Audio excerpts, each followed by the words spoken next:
In today's video, I'm going to teach you how to create a sign-up form in GetResponse. By the end, you'll know exactly how to open the form builder and design a clean, on-brand form with the right fields and styling using GetResponse's drag-and-drop tools. First, open the form builder. After you've logged in, head to the dashboard and look for Forms and Pop-ups. This is where all your existing forms live and where you'll create new ones.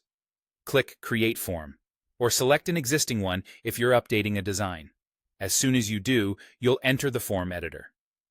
The editor uses an intuitive drag-and-drop interface.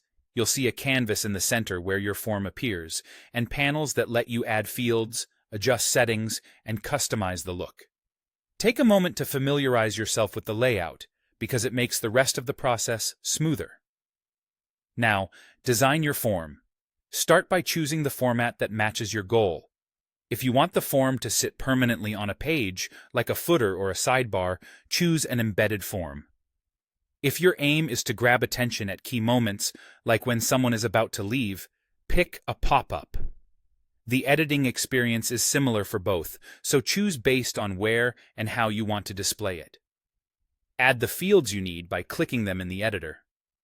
Email is the essential one, and many brands include first name to personalize messages. If you need more detailed data, add custom fields, things like company, interests, or preferences. Keep in mind that shorter forms convert better, so only collect what you truly plan to use. If you operate in a region that requires it, or you simply want to be transparent, include a consent checkbox and make sure its label clearly explains what people are signing up for.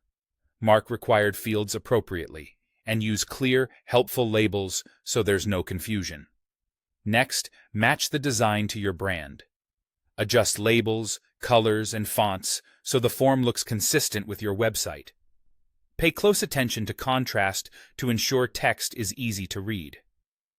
Tweak the button text to be action-oriented. Something like subscribe or get updates works well, and make sure the button stands out visually.